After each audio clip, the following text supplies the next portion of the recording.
안녕하세요. 인생은 실전이다. 박 대표입니다. 여러분, 지난주에 제가 이런 영상을 올렸습니다. 우리 구독자분들 중에 테슬라에 투자하시는 분들 정말 많죠? 자극적인 내용일 수도 있는데 99%의 분들이 댓글로 참 긍정적인 댓글들 많이 남겨주고 계세요. 저희 최 작가님, 지난주 이 영상 어떻게 보셨나요? 저는 너무 재밌고 통쾌했는데. 통쾌할 정도였어요? 네. 정권이 바뀔 때마다 부동산 가격을 오르지 않게 서민을 위해서 가격을 안정화하겠다라는 하는 당이 있고요. 부동산 가격은 다시 정상화될 거다. 지금 많이 떨어졌으니까 올라가는 게 또 정상화된다는 거죠. 사람들은 어느 당에 투표를 할까요? 당연히 오른쪽에 하지 않을까요? 집이 없는 사람이라면. 당연히 내리는 쪽에. 세상의 정의란 뭘까요? 세상의 정의란 내가 정의입니다. 나한테 유리하면 그게 답인 거예요. 모든 사람이 그래요. 내가 집을 가지고 있는 사람이에요. 그럼 정권이 부동산 정책을 잘 펼쳐서 다시 집값이 올라가기를 바랄 거고요. 내가 집을 안 가지고 있는 사람이에요. 그러면 지금 하늘 높은 줄 모르고 올라가고 있는 집값에 너무 속상하고 집값을 나라가 안정화시켜 주길 바라겠죠. 그래서 우리가 지금 어느 위치에서 테슬라를 내가 바라보냐에 따라서 그 이야기를 똑같이 해주는 전문가도 이 전문가가 정답이 될 수 있고요. 누군가에게는 이 전문가가 오답이 될 수 있는 겁니다. 그런 의미에서 저는 이런 영상을 올렸고요. 썸네일은 좀 자극적일 수 있지만 사실 내용은요. 전혀 싸우자는 내용이 아니죠. 진짜 테슬라를 정말 객관적으로 바라봤으면 좋겠다라는 생각으로 올린 영상이니까요. 혹시 이 영상 아직 안 보셨다면 한번 봤으면 좋겠고, 이 영상에 정말 300개가 넘는 댓글이 달렸는데 그 중에 이런 댓글이 하나 달렸어요. 한번 같이 읽어볼까요? 주식을 많이 가지고 있지는 않지만 2차 전지주의 상당 부분을 투자하고 있는 사람입니다. 이분은 테슬라 투자보다는 2차 전지에 투자하시는 분이에요. 박순혁 작가가 그쪽에서는 거의 신화적인 인물이지만 테슬라에 대해서는 생각이 좀 다르고 매력 있는 회사라고 생각하고 있습니다만 2차 전지주에 투자하지만 테슬라도 그래도 매력 있는 회사라고 인정하시는 거네. 지금 투자하는 것이 좋은 때인가라고 봤을 때 전 여전히 2차 전지 쪽이 낫다고 보고 있습니다. 왜냐하면 보장된 미래와 가능성 있는 미래 중 어떤 것을 선택하는 게 좋을까 하는 보장된 미래와 이거 좀 어려울 수도 있고 참 무서운 이야기일 수도 있는 거네요. 이미 정해놓고 바라보시는 거죠. 다만 테슬라의 가능성을 보자면 자동차 시장이 한 해 1억 대가량 되고 향후 10년 동안 전기 자동차는 연 7천만 대까지 성장할 것으로 생각합니다. 하지만 테슬라가 과점할 수 있을 것이라고는 보지 않습니다. 이유는 테슬라가 모든 종류의 차량을 만들고 있지도 않고 만들고 있는 차량이라고 해도 경쟁회사 포드, GM, 현대 등이 계속 따라오고 있고 타 국가들의 산업 정책적인 측면이 있습니다. 현재 중국 시장만 해도 한때 1위였지만 경쟁사들이 늘어나면서 이제 테슬라는 겨우 10위 안에 들 정도의 점유율을 보이고 있습니다. 다만 이외 시장에서는 현재는 과점이 가능했지만 25년 이후로는 경쟁사들의 모델들이 늘어가면서 상황이 달라질 것으로 보고 있습니다. 테슬라의 전기차 판매량을 현 시장 1위 회사인 토요타 판매량보다 50% 프리미엄을 붙여 1,500만 대라 10년 후 1,500만 대에 근접한다고 가정한다면 수익은 현재 10배, 현 PER이 80이므로 10년 후 PER 20으로 본다면 3배 정도 오를 수 있는 여지가 있다고 볼 수 있을 것입니다. 만일 FSD 사업이 잘 된다면 현 주가의 최대 7에서 8배 수준까지는 볼 수 있을 것입니다. 인공지능 로봇의 경우 2030년 이후에나 윤곽을 볼 수 있으므로 지금 주가에 반영하기는 이르다고 생각합니다. 상당히 일반인에 비해서는 똑똑하신 분이에요. 대단한 해안을 가지고 있고 본인의 생각을 나름 정리해 주신 거예요. 그래서 이분의 생각이 맞냐 틀리냐 그런 건 지금 중요한 건 아닙니다. 하지만 전체적인 맥락에서 이분이 현재 테슬라의 주가를 바라보는 시각은요.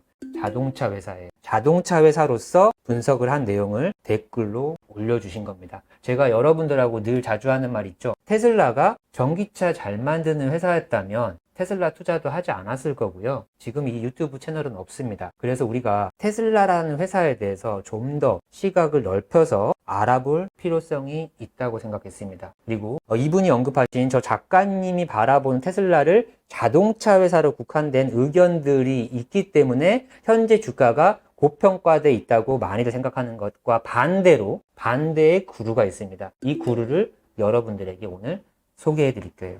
강방천 회장이라고 들어보셨나요? 이 강방천 회장님이 쓴 책이 있죠? 관점이라고.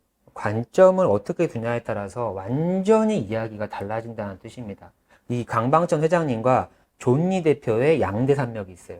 2020년 코로나 하락장에 존리 대표님이 등장을 해서 존봉준 역할을 했고, 이 강방천 회장님이 여러분들이 주식을 비전을 가지고 바라보는 그 관점에 대해서 많이 알려주는 유튜브 영상과 이 책을 한번 꼭 보셨으면 좋겠고, 이분이 이런 비전을 볼 줄 아는 능력이 있다는 것을 증명해낸 겁니다. 한국이동통신 다 아시죠? 지금의 SK텔레콤의 전신이죠. 이 한국이동통신을 상장되자마자 6만 주를 매입했습니다. 당시 주가가 2만 1,000원이었어요. 한국통신의 매출 실적은 그리 높지 않아서인지 다른 직원들에게 추천했을 때 다들 시큰둥한 반응을 보였습니다. 이때가 언제냐면 1989년도입니다. 1989년도에 휴대폰 만져본 적 있으세요? 심지어 1989년도에 삐삐조차도 가져보지 못한 사람이 대다수예요. 이때 한국이동통신이 카폰을 만들어냈죠. 카폰이라는 거는 이 당시를 기억하는 성인들이라면 정말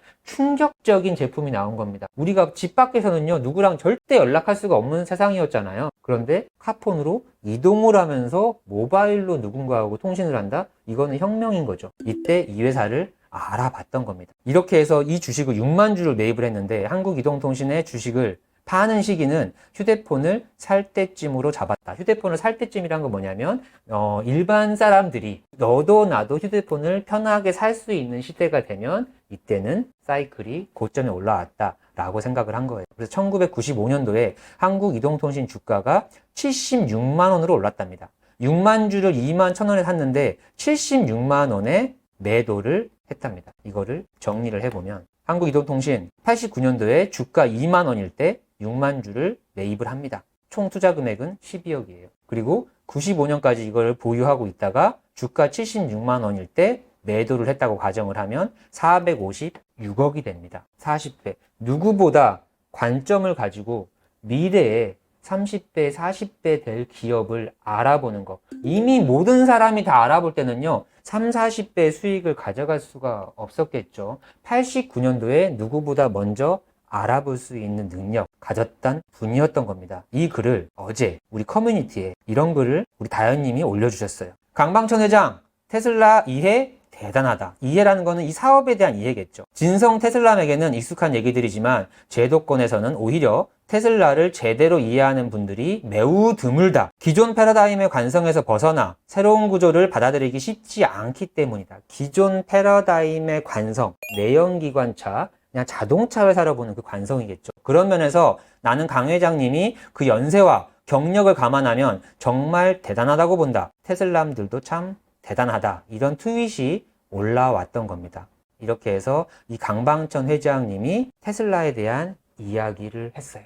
어떤 이야기를 했을까요? 궁금하지 않으십니까? 그 이야기 같이 한번 들어가 보겠습니다. 오늘 제가 이 강방천 회장님이 2020년 3월부터 지금 3년 동안 테슬라에 대해서 3년 내내 어떻게 외치고 있었는지 여러분들한테 다 보여드릴 거예요.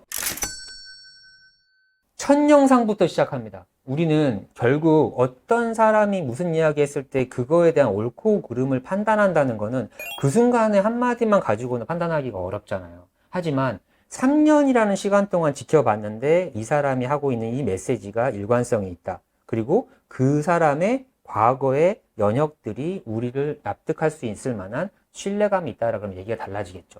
이때 어떤 일이 있었냐? 첫 영상에서 이 영상이 올라온 날짜 2020년 3월 13일입니다. 제목부터 마음에 들죠? 좋은 기업이 어떤 기업일까? 이 강방천 회장님의 시선에서 봤을 때 날짜는 2020년 3월 13일입니다. 코로나 때문에 되게 여러 가지 어려움이 많은데 회장님 마스크 구하셨어요?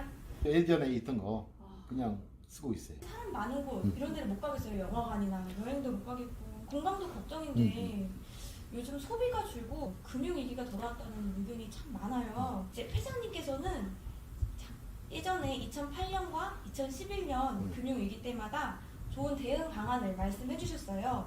그래서 오늘은 10년 만에 코로나19 금융위기에 대해 회장님의 의견을 듣고자 인터뷰를 준비했습니다. 저도 1998년 IMF를 겪어봤고 2008년도에 미국 금융위기 그리고 2011년도에 유럽 재정위기 지금은 조금은 양상은 다르지만은 현실적으로는 더 어려운 것처럼 느껴져요. IMF 때 제가 2개월 만에 3년치 하락분을 다 커버했어요.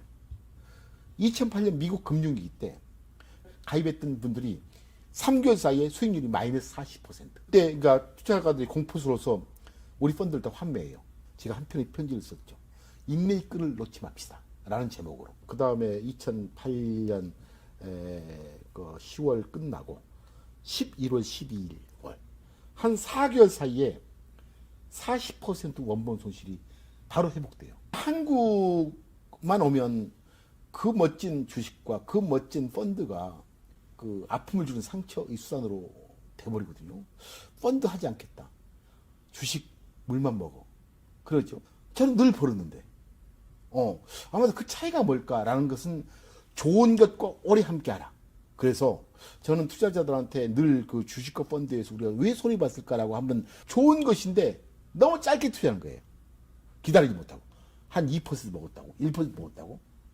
장기 투자의 대전제는 좋은 것과 함께하라예요. 그래서 저는 좋은 것과 함께해야 되고 그것들이 쌀 때 함께해야 되고 그렇다면 오래 기다려라. 이런 점에서는 지금 현재 시점 이때 다가서라. 이때 다가서라. 좋은 것과 오래 함께 해라. 좋은 것. 뭔지 자꾸 연상을 하면서 우린 듣고 있겠죠? 이때 다가서라.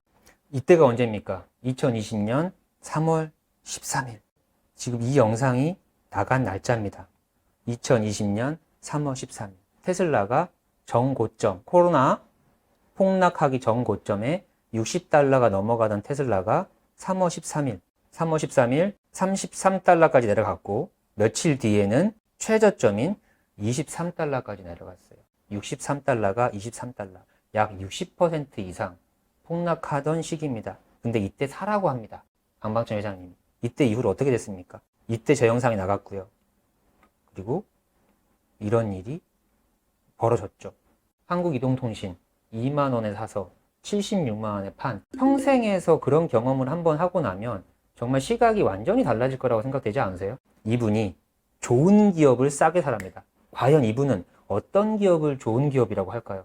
궁금해지지 않으십니까? 계속 한번 이분의 이야기를 따라가 보겠습니다. 볼 수 있다. 그리고 지금 현재 여러분도 여행 못 가고 있잖아요. 저도 여행을 했다가 취소를 했는데 이 문제가 해결이 되면 순식간에 보고이 될 거예요. 용수철처럼. 그걸 저는 보복적 소비라고 얘기하죠. 한켠으로는 용수철처럼 쌓여있는 소비가 곧 등장할 것이다. 그런 그 낙관적 전망으로 시장에 머무른 게 저는 최고의 투자다고 생각합니다.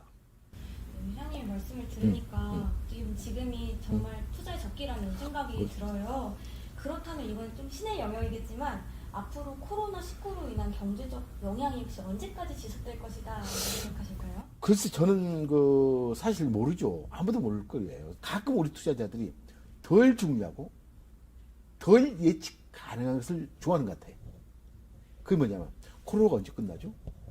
그렇게 나는 덜 중요하고 덜 예측할 수 없는 영역이거든요. 오히려 좀 더 중요하고 좀 더 예측 가능한 것에 우리는 주목하자.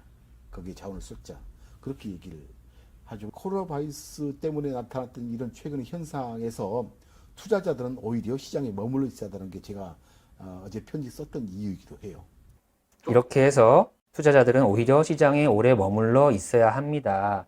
날짜와 시점을 봤을 때 3년 전에 이 영상을 보신 분이라면 갖고 있던 주식을 강방천 회장님을 믿었다면은 안 팔았겠죠. 그리고 또 과감하게 투자를 망설였던 분이라면 저 시점에 운 좋게 이 영상을 봤다면 망설임 없이 내가 생각하는 좋은 기업을 매수할 수 있었겠죠.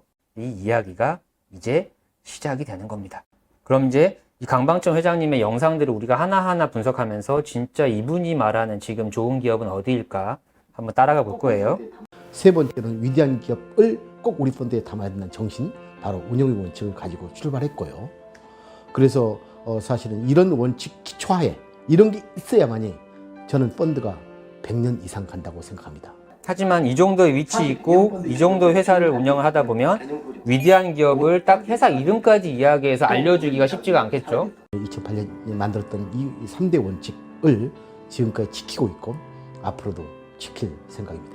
소수 펀드 원칙, 1등 기업 투자 원칙, 소통 판매 원칙, 1등 기업, 위대한 기업이라는 거를 계속해서 반복하고 있습니다. 사실 S&P 자산운용이 추구하는 펀드의 속성값은 미래 성장의 꿈을 담고 있는 액티브 펀드의 명가를 만들자 라고 지금 출발했고 그걸 유지하고 있고 앞으로 그런 꿈을 실현하려고 노력을 다할 겁니다. 그래서 그러면 위대한 기업이 뭘까? 또 내가 없어도 우리 회사의 펀드들은 위대한 기업을 꼭 담아야 된다고 그래야지 100년 펀드에 대한 질서가 유지되겠죠. 그래서 저희들은 어떻게 위대한 기업에 하는 어프로치, 위대한 기업에 찾아가는 어프로치, 경로죠. 그것을 우리는 SF 스타일로 규정하고. 저는 이게 너무 중요해요. 자, 물고기를 잡아서 그냥 입에 넣어주는 게 중요합니까? 물고기를 잡는 방법을 알려주는 게 중요합니까? 그거잖아요. 그냥 내가 알려준 이 종목 사시면 부자 됩니다가 아니라 왜 이 종목을 내가 위대한 기업으로 선정했는지가 중요하겠죠. 그 이야기가 앞으로 나올 거라는 메시지를 주고 있는 겁니다. 두 번째, 그 기초하에 운용의 3태 원칙을 갖고 있습니다. 그래서 SF 운용 스타일, SF 스타일을 하죠. SF 스타일은 기본적 이해를 통해서 풍부한 상상력을 더해라. 회계적 잣대 이외에 상식의 잣대를 더하고 현재의 재무제표보다는 미래의 좋은 재무제표를 만드는 좋은 비즈니스 모델과 함께해야 되고 자산가치보다는 수익가치 주목하고 정태적 가치보다는 동태적 가치를 정량적 가치보다는 정성적 가치를 찾는 게 SF 스타일입니다.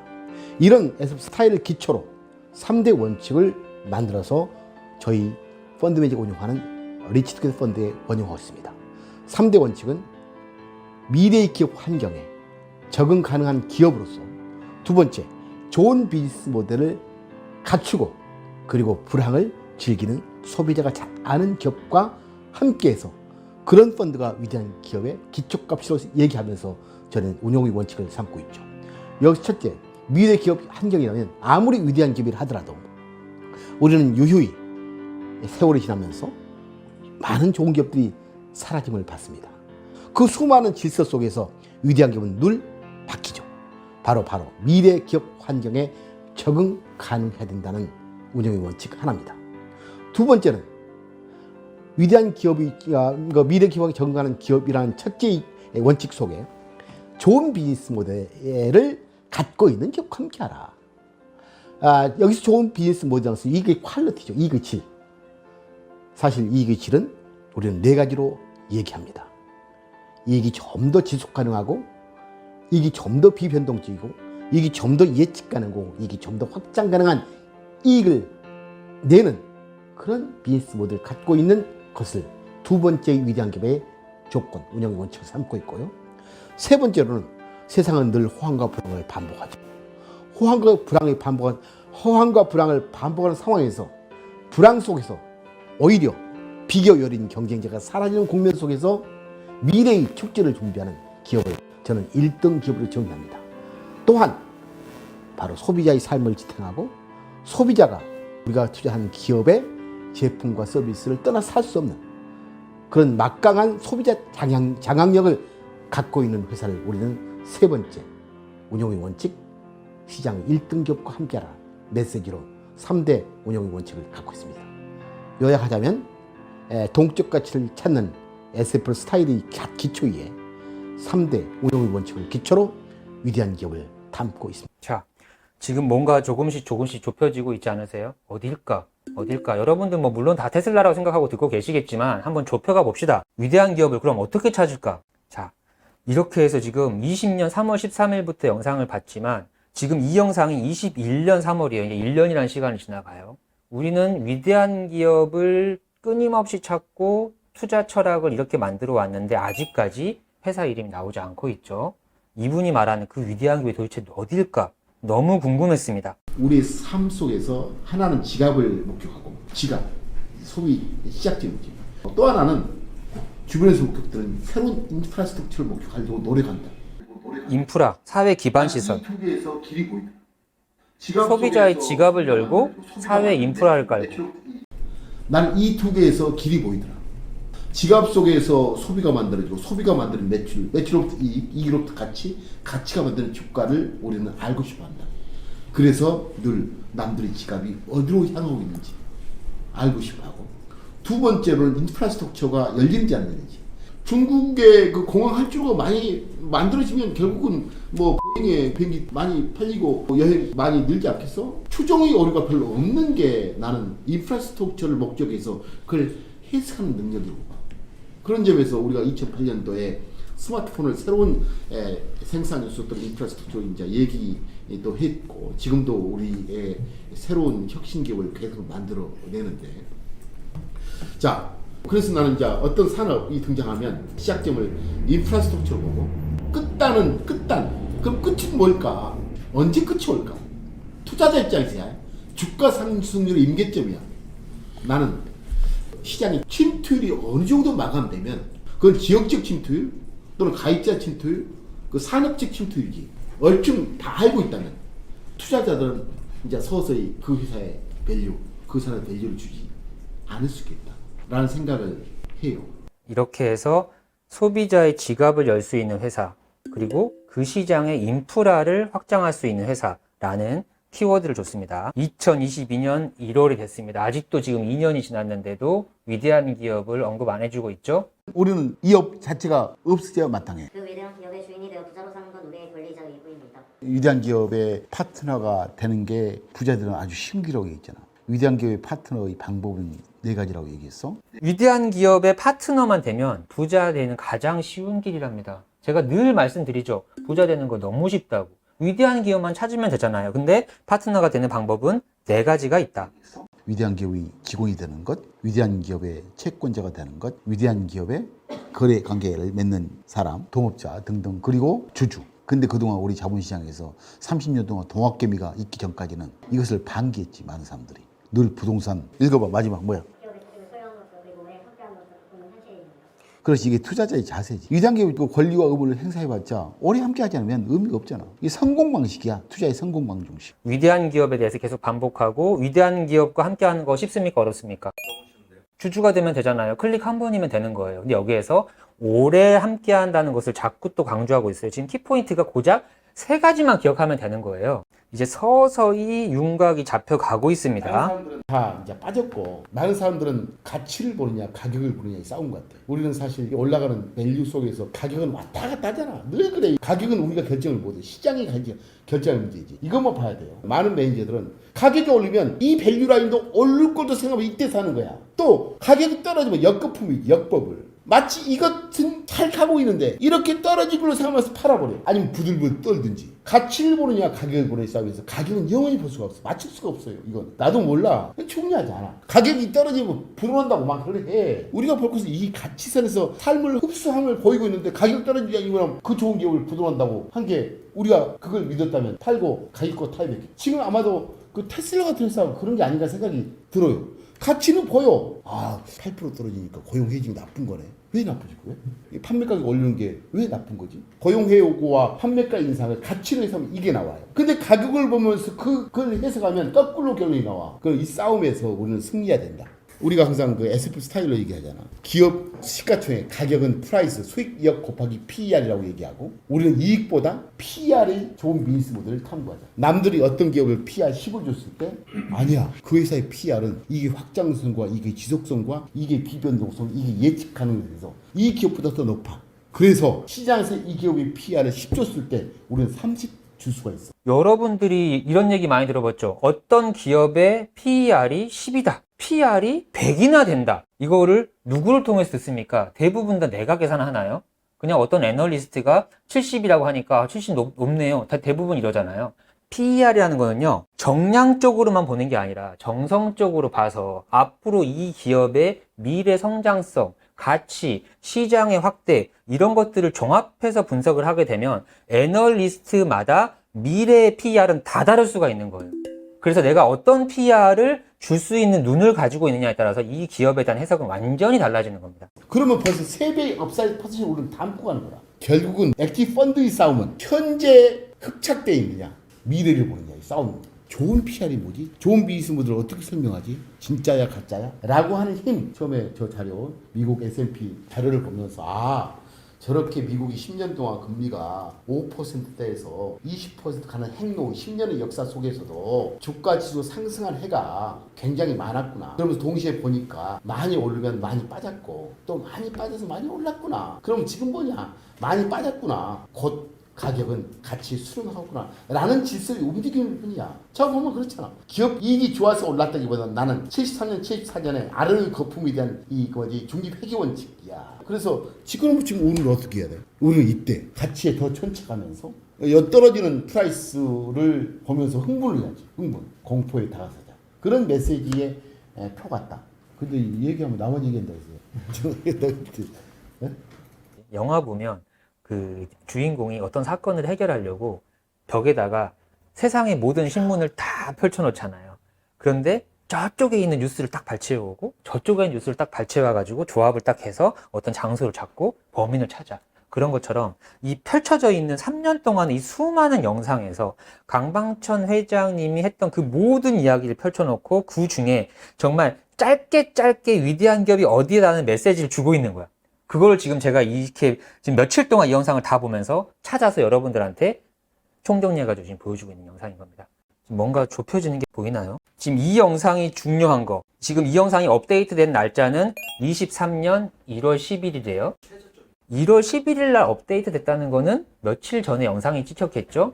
이때 어떤 일이 있었습니까? 여러분 다들 아시죠? 지금 저 영상이 촬영된 날짜가 업데이트된 날짜는 이즈음이고 촬영은 이때쯤에 촬영이 됐을 거예요. 우리 지금 처음 영상 2020년 3월 13일 날 영상 올라갔던 거 지금 다들 기억하시고 이 영상하고 그때하고 지금 너무나 비슷한 시기고 이때가 언제냐면 정고점 400달러에서 13개월간 테슬라가 하락한 시점. 모두가 일론 머스크를 욕하고 테슬라가 망할 거라고 하는 가장 공포에 극심했던 테슬라 투자자들이 제일 조롱을 받던 그날 강방천 회장님은 이 영상을 찍고 있었던 겁니다. 그 부분 하나.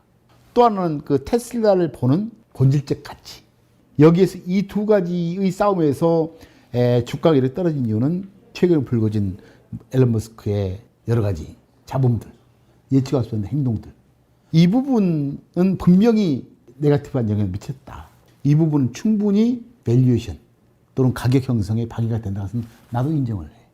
오너리스크는 항상 우리가 해야 되겠지만은 사실 나는 오너리스크가 없어진 세상, 앨런 머스크가 어떤 행동을 하더라도 시장에 작동하지 않을 때가 언제일까? 그걸 나는 곰곰이 생각해. 사실 스티브 잡스가 언제 돌아가셨지? 2011년이지. 진짜 좋은 회사는 저 사람이 없어도 회사가 돌아가는 회사야. 만약에 이 아이폰이 앨런 머스크 돌아갈 때까지 연간 2, 3억대 팔아놓지 않았다면 2013년도부터 엄청나게 왕성하게 만드는 OS 매출이 없었을 거야. 사실 지금 테슬라 자동차에 대한 누적 판매 대수가 약 300만 대 추정을 해. 금년에 2023년에 아마도 190만 대 하면 약 500만 대. 내후년 되면 1000만 대가 돼요. 거기서 뿜어져 나오는 수많은 FSD를 이한 또는 OS를 이한 데이터가 뿜어져 나오고 현재도 뿜어져 나오고 있지. 거기서 온갖 라벨과 튜닝을 통한 완성도가 넘어가면 나는 1000만 대 넘은 자동차에서 앨런 머스크가 없어도 자동으로 넘어간다. 자동으로. 내가 테슬라를 정말 2년만 버텨라. 앨런 머스크. 2년만 버텨라는 이유는 바로 뭐야? 테슬라 자동차, FSD를 장착한 테슬라 자동차가 누적적으로 세상에 1000만 대 이상 깔려버리면 그 다음은 리더가 없이 존재할 기업이다. 마치 아이폰이 2011년에 스티브 잡스가 돌아가신 후에도 저렇게 승승장구한 이유는 바로 OS 기초 위에, 즉 OS라는 플랫폼 위에 수많은 생태계를 작동하거든. 자, 테슬라 보험을 생각해봐요. FSD에서 그 사람의 세이프티 스코어가 바로 측정이 돼. 브레이크 몇 번 밟았느냐, 핸들을 급격히 핸들을 이렇게 했느냐. A랑 ABC 세 사람 다 A는 99점, B는 80점, C는 60점이다. 세이프티 스코어에 따라서 보험료가 책정이 돼. 기존 보험에서 책정이 불가능해. 세이프티 스코어 안전운전을 하는 친구가 기존 보험사에 있을 경우 연간 400만 원이 나간다. 근데 그 친구가 테슬라 FSD를 통해서 세이프티 스코어가 최상에 있어. 근데 보험료 테슬라가 그렇다면 100만 원밖에 안 된다 하면 그 친구가 당연히 이걸 오겠지. 보험시장은 우량한 고객이 어디로 쏠리는가에 따라서 보험사는 죽고 삶의 길이야. 생사의 길이라고. 근데 테슬라의 FSD 버전이 보험시장에 작동하게 되면 우량 고객은 전부 다 올라오게 돼 있어. 왜? 여기가 싸거든. 싼 이유는 뭐야? 이 사람이 운전수가 알거든. 아니까 낮은 보험료를 책정이 가능해. 나는 그게 혁신이라고 봐. 자, 다시 얘기하면 앨런 머스크 등등 리더는 굉장히 중요하다. 투자에 있어서 좋은 재무제표를 사는 행위는 1단계 투자자야. 2단계 더 고급 투자자는 뭐야? 미래의 좋은 재무제표를 만들어내는 좋은 비즈니스 모델을 보는 사람. 세 번째 투자자는 뭐냐? 더 멋진, 더 고급 투자자는 미래의 좋은 재무제표를 만들어내는 좋은 비즈니스 모델을 만들어내는 그 사람. 바로 리더야. 리더를 봐라. 바로 리더야. 우리 투자 시장에서 벤처 투자 있죠. 벤처 투자에 투자하는 투자 회사들 있죠. 이 투자 회사들이 이제 막 신생 기업이잖아요. 이 회사에서 처음에 이제 엔젤 투자부터 받고서 뭐 신생 기업이 생기겠죠. 그리고 이제 시리즈 투자를 받기 시작하는 그런 과정에서 이 회사의 비즈니스 모델을 볼까요? 무조건 그 회사의 대표의 역량을 보고 투자를 합니다. 이거는 투자 시장에서 갖는 절대 원칙이에요. 지금 그거를 정확하게 1단계, 2단계, 3단계로 정리해서 알려주고 있는 겁니다. 리더를 봐라. 가장 위대한 기업을 만드는 그 리더가 일론 머스크다라는 거를 지금 이야기하는 거고, 2020년도에 시작했던 이 영상이 3년이 지난 지금 2023년이 돼서야 드디어 테슬라에 대해서 제대로 이야기를 하기 시작하는 겁니다. 왜? 강방천 회장님이 테슬라에 대해서 어떤 평가를 내리고 나중에 그 평가가 잘못됐다. 그러면 혼자 욕먹고 끝날까요? 지금 강방천 회장님의 이 식구들, 미래 에셋 플러스 자산 운용의 모든 직원들, 그 직원들의 가족들을 다 이끌고 있는 또 리더잖아요. 이 리더가 3년 동안 분석했던 좋은 기업에 대한 이야기를 드디어 확신을 가지고 올해 꺼내기 시작한 겁니다. 그 다음에 2008년도에 우리 글로벌 리치 투게더 펀드를 만들면서 가장 메인 종목이 바로 애플이 탄생이에요. 애플이라는 엄청난 혁신, 아마도 혁신의 DNA는 우리가 늘 정했던 모바일 디지털 네트워크. 이 질서 속에서 혁신의 주동자인 애플과 함께했던 역사가 나한테는 또 하나의 즐거움이었다. 그게 지금까지 이어지고 있잖아. 앞으로 나한테 어떤 혁신의 DNA가 있고 그 혁신의 DNA를 가져가는 기업이 누구이고 그 기업이 주주가 된다면 얼마나 행복할까? 라는 속에서 테슬라와 함께 하고 있지. 테슬라라는 그 고유명사의 관점이 아니고 이런 혁신이 있느냐 없느냐를 빨리 알아채는 것, 그리고 그 혁신의 주동기업을 이해하는 것, 그리고 이해했다면 그들과 오래 함께하는 것은 굉장히 중요한 자본주의 시스템의 성공의 길이라고 보여져요. 우리 연초에 한번 살짝 그 테슬라에 대해서 얘기했지만 내가 보는 자동차 산업의 DNA가 스마트 모빌리티로 업종 자체가 바뀔 것이다. 기계공학적 하드웨어가 장착된 비클에서 소프트웨어가 장착된 OS 기업이 아마도 자동차 산업의 DNA 변화가 아닌가. 갑작스럽게 이런 혁신이 나타나질 않아. 기업 분석을 할 때 스텝 5 5단계를 걸치는데 첫 번째 질문이 산업의 존재 이유. 왜 이런 혁신이 등장할까? 라는 질문 속에서 세 가지의 질문을 우리는 스텝 1에서 즐긴단 말이야. 하나는 효용이죠. 두 번째는 그 효용에 걸맞는 상대 가격의 존재 이유. 아무리 효용이 높아도 가격이 비싸면 우리 수요자는 소비를 않고, 소비를 안 하면 산업화되질 않아. 그냥 기술적 영역 또는 이제 엔지니어 영역까지는 올 수 있어도 비즈니스 영역까지는 오지는 못한다. 세 번째 가장 중요한 게 인프라스트럭처 같아. 그래서 이런 세 가지의 산업의 존재 이유 속에서 왜 갑작스럽게 강방천이는 테슬라에 접목하고 테슬라의 밑바탕인 자동차 세계가 하드웨어 영역에서 스마트 모빌리티로 인정하는가. 옛날 100년 전에 어떤 사람도 뭐 자동차 뭐 자율주행이 되겠지? 인공지능 로봇 등장하겠지? 상상은 한단 말이에요. 왜? 그게 등장하면 효용이 있을 것이다. 그래, 운전 뭐 혼자 하는데 얼마나 효용이 있겠어요. 두 번째, 가격은 이제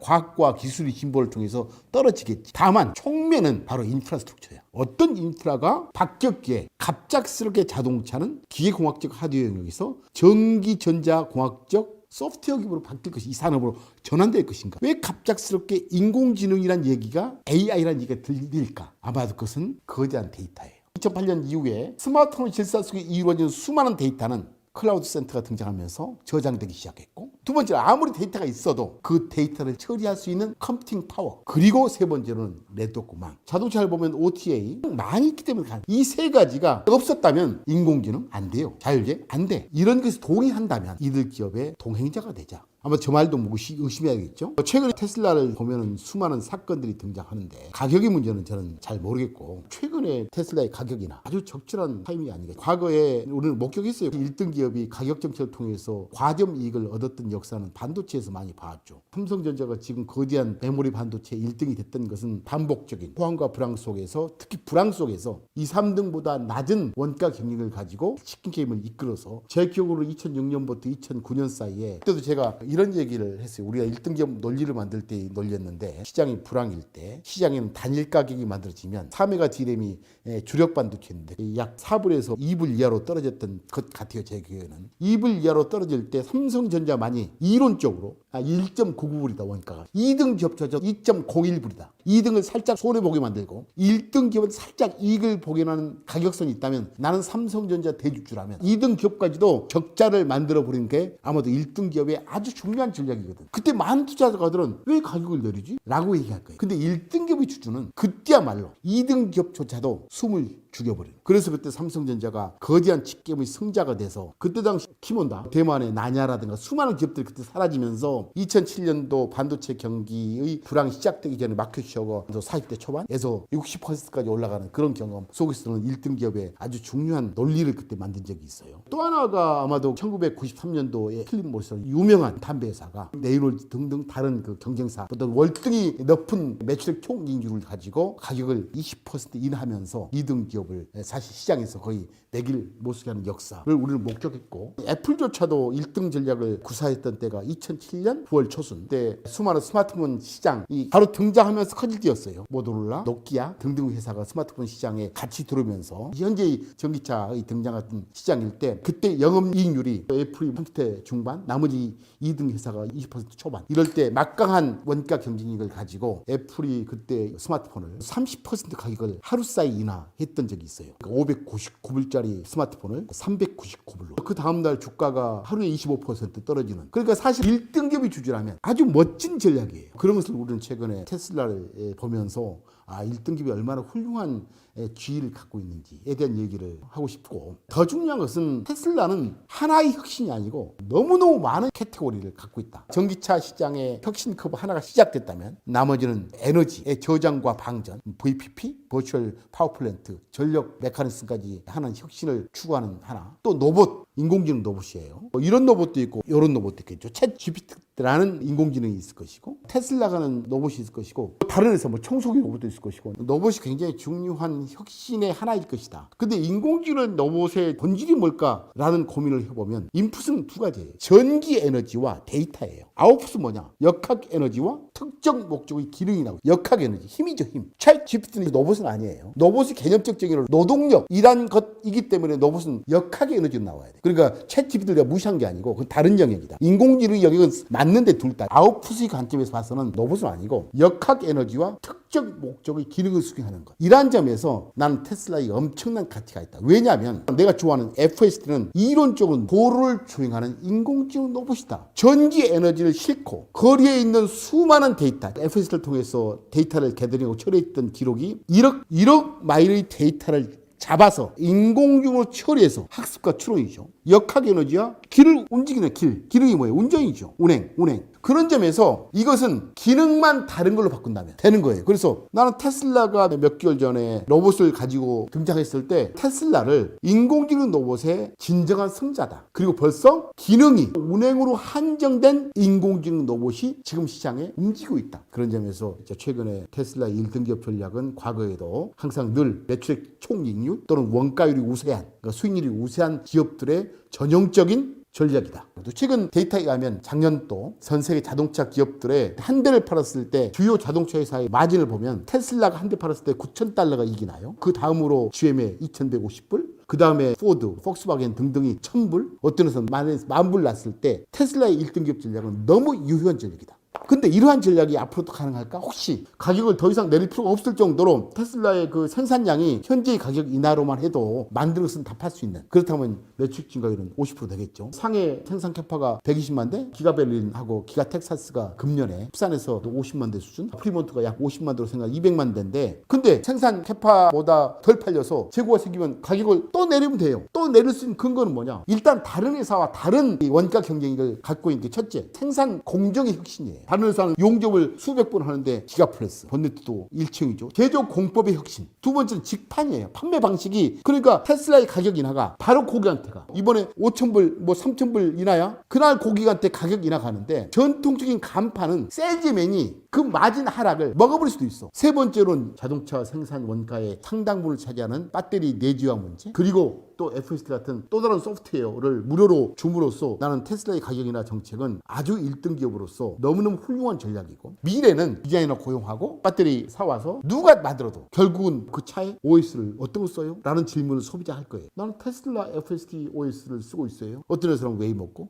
어떤 모비라이, 어떤 크루즈, 그것을 사다 장착하겠죠. 미래 자동차는 뭐 엔진도 아니고 배터리에 트랜스미션, 구동축, 그거에는 없잖아요. 결국 핵심 뭐냐? 누구 OS, 누구 자율주행 소프트웨어를 갖다가 장착하느냐 라는 싸움이 된다면 저는 그 속에서 테슬라는 위대한 사령관 기업이 될 것이다. 새로운 사령관을 우리는 맞이한 거죠. 그 속에서 미국 인플레이션을 두고서 저는 관점은 1년 동안 얼마나 인플레이션 때문에 세상이 왔다 갔다 왔다 갔다, 나는 그런 복잡계에서 생각하는 게 최종 금리는 그렇게 많이는 오르지 못할 것이다. 이 금리가 지속성은 오래 갈 것이라고 생각하는 이유는 새로운 에너지원의 등장이라고 보고 있어요. 과거의 유가에 의존적인 에너지가 아닌 재생 에너지 등장. 이 전 세계 에너지의 35%를 대체하고 있다는 게 통계에 나와 있어요. 풍력, 수력, 태양광이, 이게 탄소 에너지, 유가 상승을 하락 압력으로 만들 것이고, 이게 상품 물가를 낮출 것이고, 상품 물가의 안정화는 물가를 계속 올리지 못할 것이다. 그런데 재생 에너지 가장 큰 문제가 뭐죠?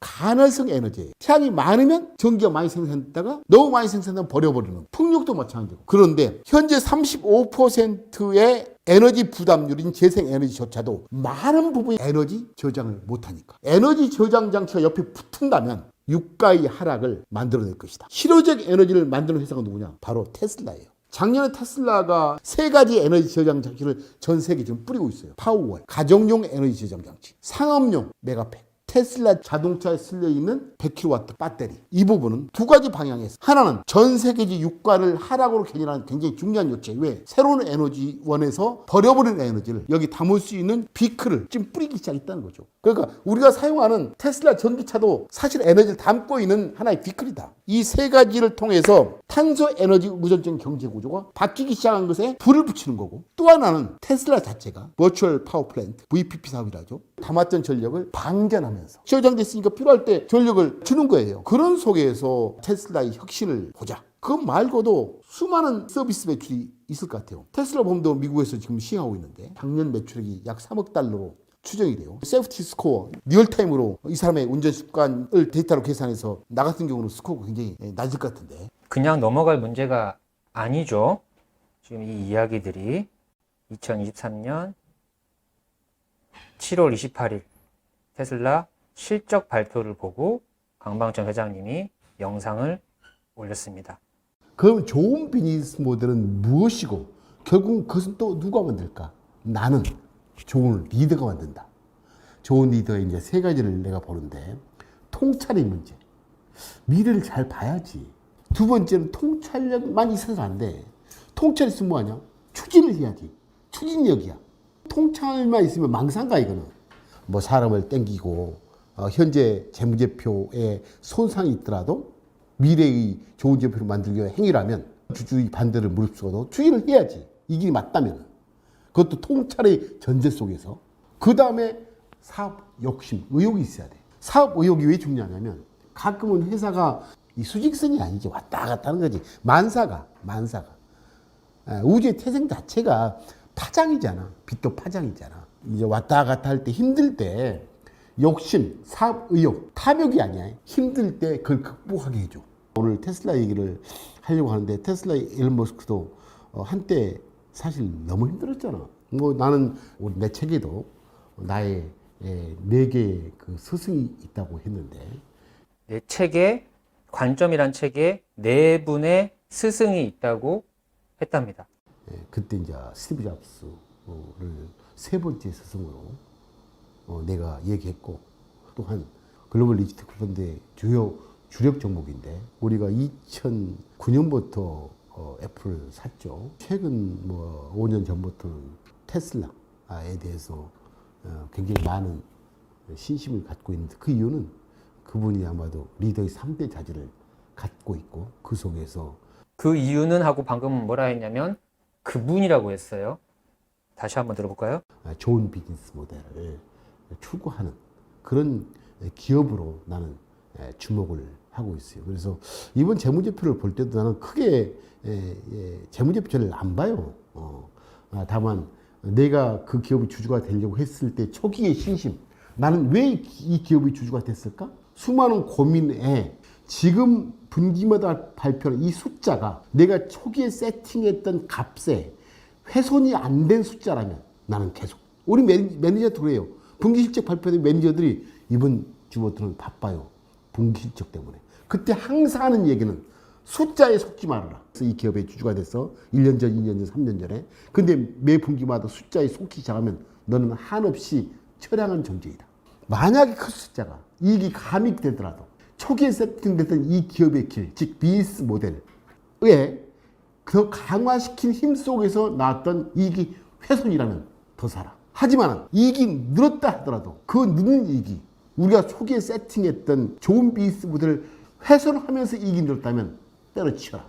숫자는 허상에 불과하다. 항상 네가 생각했던 좋은 비즈니스 모델이 뭔가에 대한 고민 속에서 숫자도 의심과 해석을 해야 된다. 아마도 이번 그 테슬라의 실적 발표에서도 이런 점에서 좀 차이가 있는 것 같아요. 주주적 관점인가, 즉 가치를 보느냐, 가격을 보느냐, 단기를 보느냐, 장기를 보느냐, 재무제표를 보느냐, 비즈니스 모델을 보느냐, 이게 수치를 보느냐, 아니면 이게 질을 보느냐, 이런 관점 싸움이 특히 테슬라 같은 회사를 두고서는 많이 생길 것 같아요. 복잡한 세상이야. 관점 차이가 여기서 여기까지 있는. 나는 이걸 보지.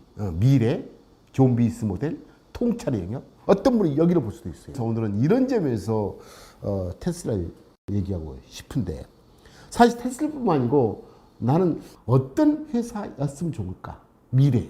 또 우리 혹시 애기들이 그 회사를 물려받았을 때 내가 죽어도 이 기업을 물려받을 누군가가 아주 편안한 상태의 기업이라면 얼마나 좋을까? 저는 그게 바로 원 오브 대외 기업이 아니고 온리 원의 기업이다. 즉 독점을 휴게라. 나는 그래서 테슬라를 볼 때마다 늘 질문해요. 이 친구들이 원 오브 대미 길이 아닌 온리 원의 길, 경쟁자가 막 그 우주 속에 있는 시장이 아닌 경쟁자를 통제하는 사령관의 길, 이 길의 역할로 갈 것인가만 질문이에요. 지금까지 영상 보고 계시는 분들이라면 정말 찐 테슬라미고 찐 투자자십니다. 마지막 영상 하나 남았어요. 처음 영상이 2020년 3월이었고 3년간의 여정을 우리가 지금 약 40분 동안 함께 한 겁니다. 이 영상 들어가겠습니다. 이번에 이제 분기 실적 발표할 때 사람들은 숫자에 연연해서 이런 질문을 많이 하더라고요. 3, 4분기에는 생산이 늘지 않을 것입니다. 생산량이 혹시 줄 수도 있습니다.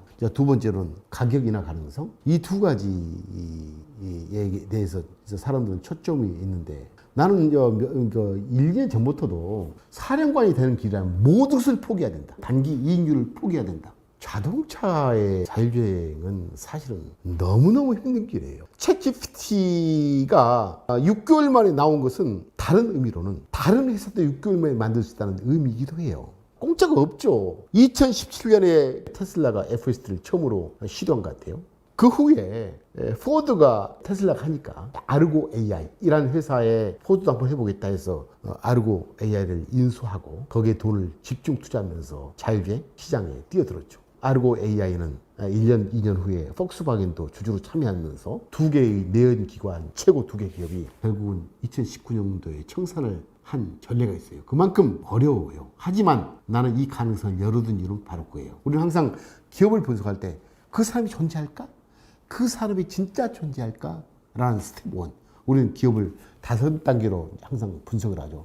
첫째, 산업의 존재 이유. 두 번째, 산업의 성장성과 지입 장벽. 세 번째, 미래 기업의 추정 이익. 네 번째, 이 추정 이익에 부여할 이익의 프리미엄률. 즉 PE야, 존 비즈니스 모델인지 아닌지를 탐구하는 영역이 스텝 4고요. 그 다음에 마지막으로 현재의 시가총액과 미래의 시가총액에 대한 차이, 기대 수익을 평가하는 게 S 플러스 스텝 5의 기업 분석 방법인데요. 가장 중요한 게 바로 스텝 1이에요. 산업이 존재할까? 산업은 존재하는 어떤 방식으로 존재할까? 그 속에서 테슬라가 존재하는 미래 자동차, 즉 스마트 모빌리티로서의 자동차, OS가 실린 자동차로서의 가능성은 지금 시작이다. 왜냐하면 가장 중요한 게 과거 100년 전, 200년 전에도 사실 자동차 자율주행 된 세상이 오지 않겠어? 라는 그 상상을 했을 거예요. 하지만 그때는 상상으로 끝났어요. 근데 지금은 상상으로 끝날 시기가 아니다. 왜냐하면 일단 자율주행하기 위해서는 수많은 데이터가 존재해야 돼요. 데이터를 캡처해야 되고 데이터를 학습해야 되고 데이터를 추론해야 되죠. 데이터의 영역이 많아야 돼요. 데이터의 영역과 두 번째, 이 데이터를 학습하고 추론할 영역, 바로 컴퓨팅 파워. 이 두 가지가 동시에 존재해야 돼요. 이 두 가지가 동시에 존재하지 않았을 과거와 이 두 가지가 동시에 존재하는 현재는 차원이 다른 산업으로 될 것이다. 저도 이런 데이터가 없다. 저는 자율주행 안 돼요. 그리고 이걸 다 담아내는 컴퓨팅 파워가 존재하지 않다면, 존재하더라도 컴퓨팅 파워의 능력이 너무 비싸다면 안 돼요. 하지만 우리는 현상적으로 너무너무 많은 살아있는 데이터를 우리는 수집할 수 있고, 뭐 온갖 센서, 뭐 테슬라 레이더 방식이 있죠. 그리고 그 수많은, 지금 현재 최근에 자료에 보면 3억 마일 이상의 살아있는 데이터를 가져다가 지금 학습시키고, 그래서 한국에 이제 FSD는 아직 없죠. 뭐 한국에 있는 게 AP, 오토파일럿, 그 정도의 수준이 있기 때문에 제가 정확히 그 FSD 능력을 저는 평가를 많은 듣고, 또 산업에 대한 분석, 그리고 일론 머스크의 통찰로 되면 자동차에서 진짜 자율주행이 가능한 시대가 오고 있고, 그것을 지금 현재 테슬라는 하고 있다. 두 번째로는 또 누군가가 뭐 GM도 크루즈 하고 있는데, 또 웨이모, 구글이 웨이모도 하고 있는데, 뭐 바이두도 한다 하고, 그렇잖아요. 다 한다는데, 한다 하면 그때 가서 그 회사 것 사면 그것도 무슨 원오이 돼, 원오브 될 뿐이지 라고 할 수 있어요. 그럴 가능성에 대해서 저는 이 가능성은 너무너무 힘들다. 테슬라 그 FSD가 지금 현재 버전 11.4 시리즈까지 나오고 있는데, 그 사이에 밑에 하이 버전까지 생각하면 수백 번의 업데이트가 업버전이 있었죠. 사실은요, 이 소프트웨어 길은 완성도의 진화밖에 없죠. 진화.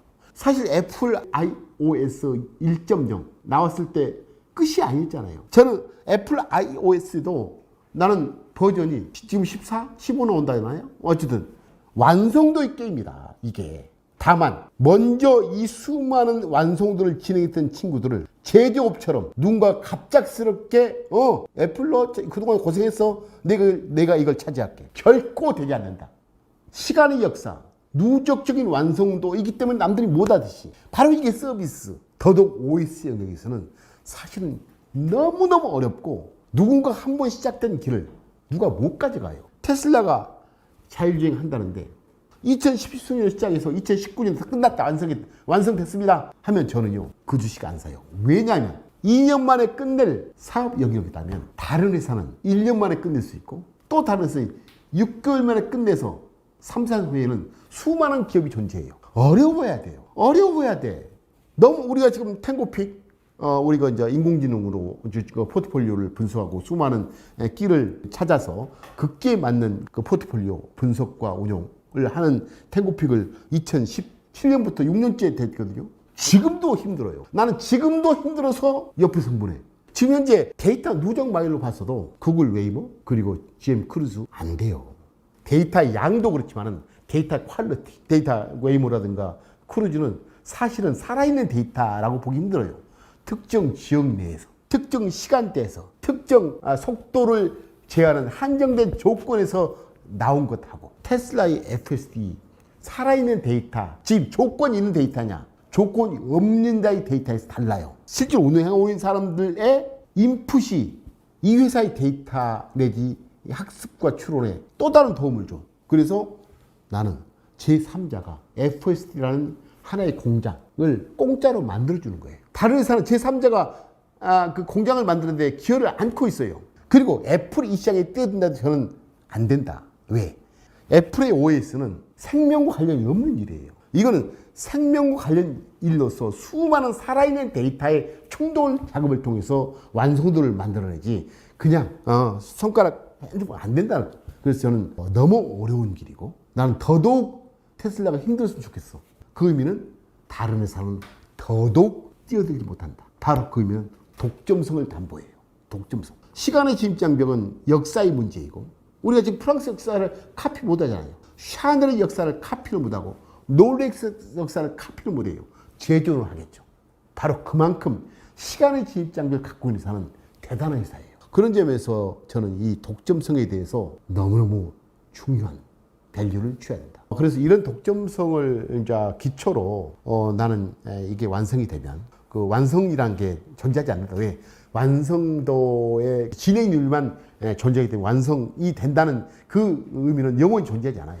완성도가 어느 정도 되면은 저는 수많은 이제 비즈니스 포트폴리오 확장성을 저는 그런데 나는 자동차는 독점성이 심하다. 왜냐하면 다른 회사가 막 하고 있어요. A라는 회사는 사고율이, 테슬라는 사고율이 0.01%인데 B라는 회사는 혹시 0.02% 미미한 차이지만은 나는 0.02%의 사고율을 가진 OS보다는 0.01%의 사고율밖에 없는 A라는 회사의 자율주행 소프트웨어 패키지를 소비자는 얻을 것이다. 그 0.01%의 사고율이 독점과 경쟁의 차이를 만들어버린다.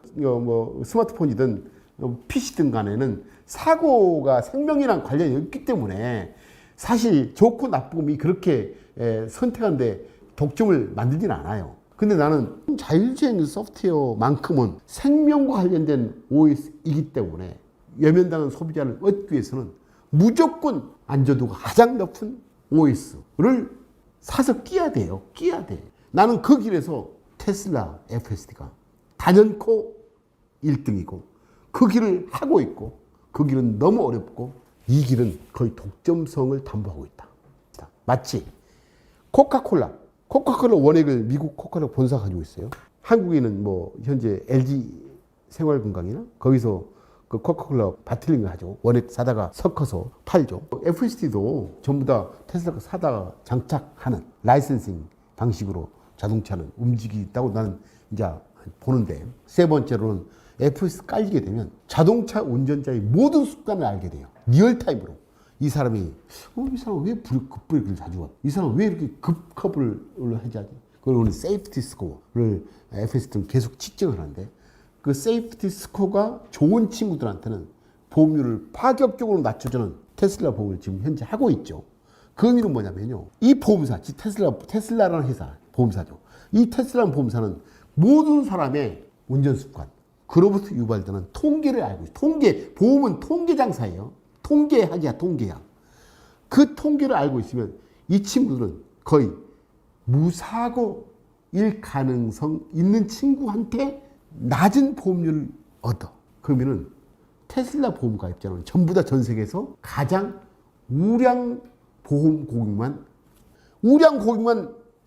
뚝 데려와. 현재 보험 시스템에서는 손녀딸을 태우고 안전 운전을 하는 할아버지한테도 높은 보험료를 부과하는 그런 보험 시스템이 있는 세상에서 혁신적인 FSD가 장착된 차에서는 혁신적인 보험회사와 그렇지 않은 보험회사로 갈린다. 보험이라는 B2B 영역 하나. 네 번째로는 자동차 이력을 금방 볼 수 있어요. 수많은 자동차 이력을 갖고 있어. 그러면 이 회사는 B2B 하나의 사업으로서 온라인 자동차 중개업도 쉽게 가능하다. 왜? 자동차의 하드웨어적 상태를 이 회사가 가장 잘 알고 있기 때문에. 그 다음 FS가 깔린, OS가 깔린 자동차의 독점성을 담보로 고객이 떠날 수 없으면 말 다 할 수 있거든. 첫째가 슈퍼차징, NACS 방식, 그리고 FSD, 자동차 보험, 그리고 자동차 중개사, 그리고 이제 VPP라는 게 버추얼 파워 플랜트 개념이죠. 사실 저는 이제 재생에너지에 대한 믿음이 있어요. 그것조차 세상의 인프라가 너무 바뀌었다. 재생에너지가 멋있죠. 그렇잖아요. 자연이 주는 에너지를 우리 인간은 그동안 외면했잖아요. 나는 세상은 늘 바뀌어요. 내가 최근에 이제 ESS 배터리의 출현으로 재생에너지 한계가 극복되기 시작했다는 게 나의 생각인데, 테슬라가 지금 현재 배터리가 장착된 전기차를 팔죠. 그리고 기가팩, 사실 산업용 ESS, 아마도 이번 분기 실적 보니까 3.7 기가와트아워를 팔았더라고요. 테슬라의 캘리포니아 공장 ESS 장치를 파는 공장이에요. 거기에 이제 20 기가와트아워의 생산량을 갖고 있고, 상하이에 금년에 착공했죠. 거기 20 기가와트아워, 그러면 총 40, 그 기가와트아워에 대한 기가팩 공장이 완성되면 이번 분기에 3.77 기가와트 대비 약 그 생산 능력은 20배 정도 증가할 충분한 근거가 있고, 아마도 이러한 기가팩 등의 그 존재는 테슬라의 통제 밑에 있을 것이다. 전부 다 현재의 전력망 그리드에서 테슬라 갖고 있는, 또는 테슬라 FSD를 쓰는 모든 자동차, 또는 슈퍼차징 네트워크에 가입했던 모든 자동차에 실린 배터리, 그리고 테슬라가 에너지 저장 장치로서 기가팩을 파는 그런 플랜트의 전력 용기를 이게 버추얼 파워 플랜트라는 네트워크에 전부 다 연결해서 필요하면 여기 충전, 또 여기서 필요하면 전력의 수급이죠. 매칭시켜주는 시스템이겠죠. 그리고 사실 저는 로봇도, 애자일 로봇, 인공지능 로봇은 저는 테슬라 영역이라고 봐요.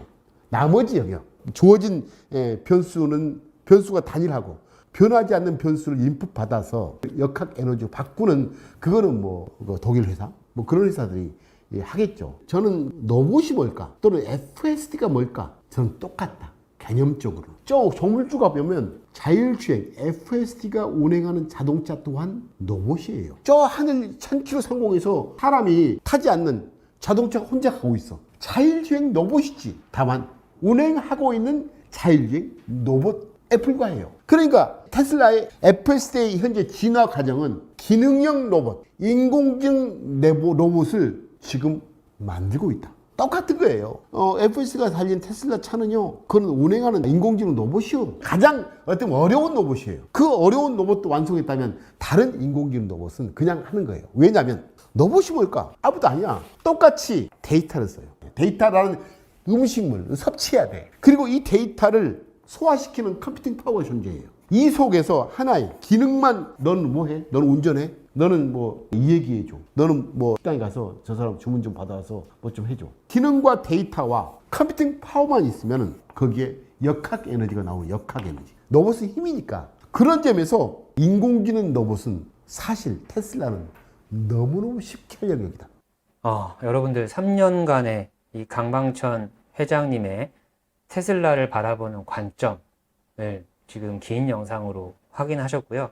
제가 왜 중간에 정말 말 한마디 안 들어가고 계속 영상 봤는지 여러분들은 아시겠죠? 혹시 좋은 사람과 나쁜 사람 구분하는 거 쉬우세요?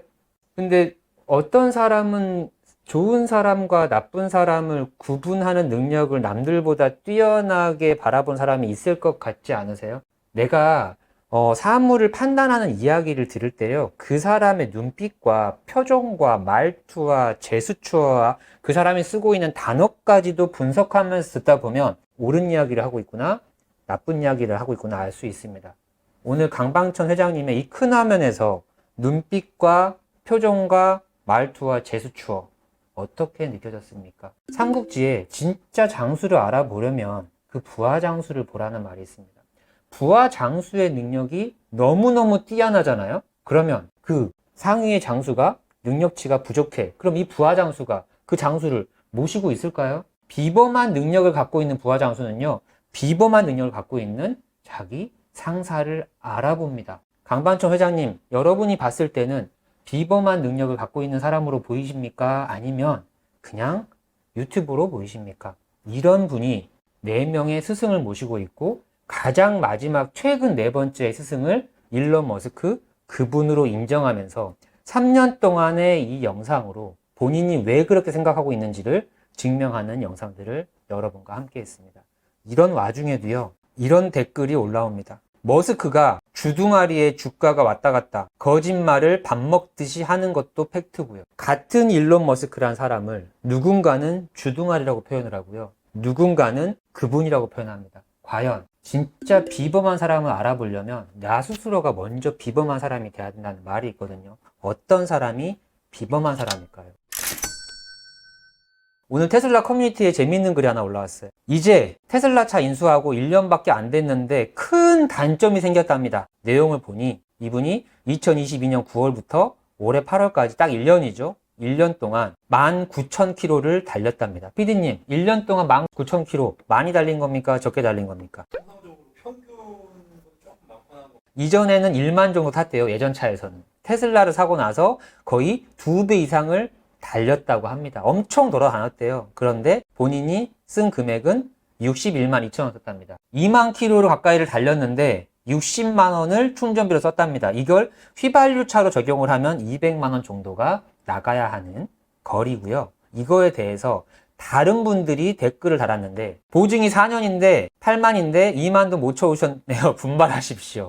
월인 줄려 아직 부족합니다. 와, 2만인데도 월인데요? 아직 부족하다? 11개월 만에 32,000km 넘게 타고 있습니다. 차를 많이 타게 된다는 게 큰 장점입니다. 저는 1년 만에 4만 넘어서 자중했는데도 2년 지나니 7만 탔답니다. 여기 안에서 이분들이 댓글로 남긴 이 맥락들이 느껴지세요? 1년에 6만 정도는 타셔야죠. 헤헤. 평균이 1년에 3만입니다. 평균이 3만이랍니다. 테슬라라는 차가 생기고 거리를 많이 달리면 많이 달릴수록 우리의 상식에서는요, 기름값 걱정하는 게 당연한 세상을 살아왔었잖아요.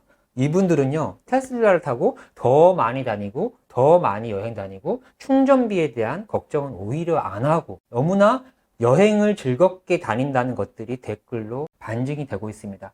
세상이 바뀌고 있습니다, 여러분. 여러분은 누구의 관점을 보면서 일론 머스크를 나는 어떤 관점으로 보면서 평가하고 판단하고 투자하고 있습니까? 오늘 영상에 그 해답이 있을 거라고 생각합니다. 인생은 실전이다.